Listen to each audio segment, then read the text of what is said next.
আসসালামু আলাইকুম সুপ্রিয় দর্শক, মিস্টার কোকন ব্লগস পরিবারের পক্ষ থেকে সবাইকে স্বাগত জানিয়ে নতুন আরেকটি পর্ব শুরু করেছে। আমার আজকের পর্বে থাকছে ভিন্ন রকম একটি মাংস রেসিপি। পোল্ট্রির যে বুকের মাংস থাকে, তুজ মাংস থাকে, এই মাংসটা সবাই খেতে পছন্দ করে না, বড় ছোট সবাই এই মাংসটা খেতে পছন্দ করবে। আমি সেভাবে তৈরি করেছি।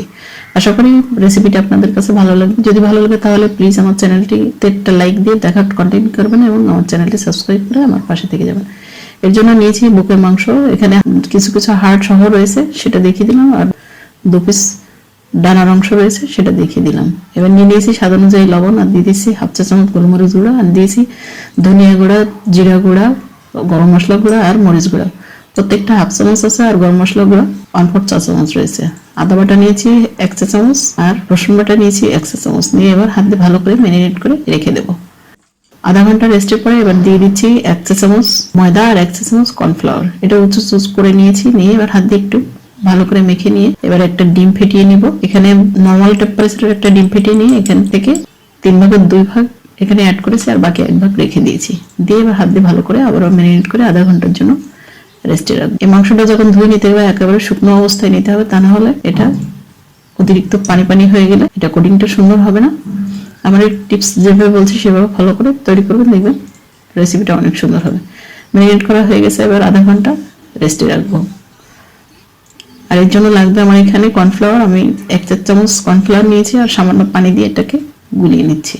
গুলানো হয়ে গেলে এক সাইডে রেখে চলে আসছি চুলায় একটি প্যান বসিয়ে পর্যাপ্ত পরিমাণ তেল দিয়ে এটা মিডিয়াম হিটে রেখে মিডিয়ামের চেয়ে একটু বেশি গরম করে এক এক করে মাংস পিসগুলোকে ছেড়ে দিচ্ছি। খুব ফাঁকা করে এটা দিতে হবে যাতে একটার সাথে আর একটা লেগে না যায়। যখন একবার সুন্দর করে কোট হয়ে যাবে তখন একটু সরিয়ে বাকিগুলো দিয়ে দিতে পারেন। এভাবে একে একে সব পিসগুলোকে অ্যাড করে দিচ্ছি। দেখতে পাচ্ছেন, এভাবে সরিয়ে ফাঁকা করে তারপরে অ্যাড করে দিবেন। একবার যখন 4 মিনিট হয়ে যাবে সুন্দরভাবে হালকা বাদামি বর্ণ ধারণ করবে, সেই পর্যায়ে খুব সাবধানে এটা উল্টিয়ে দিতে হবে।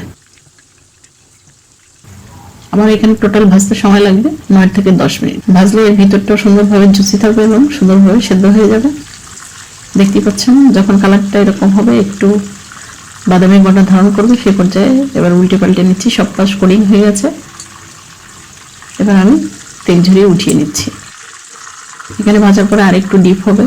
আর এই পর্যায়ে আমি একটা রিকোয়েস্ট করবো, যদি আমার ভিডিওগুলো যদি আপনাদের কাছে ভালো লাগে তাহলে প্লিজ আমার চ্যানেলটিতে একটা লাইক দিবেন এবং অল অপশন বাটনটি প্রেস করে আমার সাথে থেকে যাবেন। হয়ে গেছে, একটু দেখিয়ে দিলাম। এবার সেই একই প্যানে বাকি তেলগুলোকে নামিয়ে এখানে সেই একই তেল ব্যবহার করেছি, আর দিয়েছি 1.5 টেবিল চামচ রসুন কুচি। একটু নাড়াচাড়া করে দিয়ে দিব। পেঁয়াজের কলির যে নিচের অংশ রয়েছে তার থেকে কিছু অংশ কুচি করে নিয়ে এখানে 1 মুষ্টি মতো ব্যবহার করব। দিয়ে আবার একটু নেড়ে চেড়ে নিচ্ছি।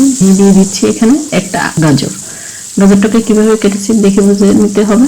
এবার একটু ছোটে আসলে দিয়ে দিচ্ছি কাঁচামরিচ। এখানে কাঁচামরিচটা দিয়েছি, মরিচের একটা স্বাদ হবে এবং কাঁচামরিচের যে একটা ফ্লেভার আছে সেটাও হবে, সেজন্য অ্যাড করেছি। আর দিয়েছি এখানে ফ্রোজেন করা ক্যাপসিকাম 1/4 কাপ। দিয়ে আবার একটু ভালো করে নেড়ে চেড়ে নিচ্ছি। নিয়ে এখানে দিয়ে দিব 2 টেবিল চামচ টমেটো সস আর 1 টেবিল চামচ সয়া সস অ্যাড করে দিলাম। দিয়ে একই বাটিতে পানিটা ধুয়ে আমি 2 বাটি পানি অ্যাড করব।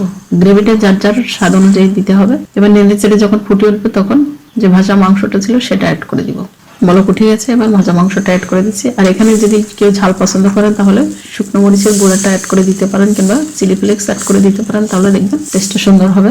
যারা ঝাল পছন্দ করেন, আমার ফ্যামিলিতে ঝাল কম পছন্দ করে, সেজন্য আমি ঝালটা একটু কমই ব্যবহার করেছি। নেড়ে চেড়ে নিয়ে দিয়ে দিচ্ছি কাঁচামরিচ 5টি। দিয়ে আবার একটু উল্টে পাল্টে নিচ্ছি।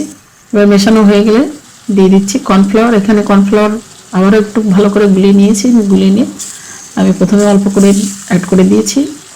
যদি এতে গ্রেভিটা ঠিক থাকে তাহলে নেড়ে চেড়ে দেখে, এবার দেখতে পাচ্ছেন আমার গ্রেভিটা ঠিক আছে। আমি কর্নফ্লাওয়ার এখানে 1 চা চামচের মতো রয়েছে, সেটা রেখে দিয়ে এর সাথে অ্যাড করে দিব 2টা পেঁয়াজকে ফালি করে 8 ভাগ করে এটাকে কলি ছাড়িয়ে নিয়েছি, সেটা সবজি হিসাবে অ্যাড করে দিব।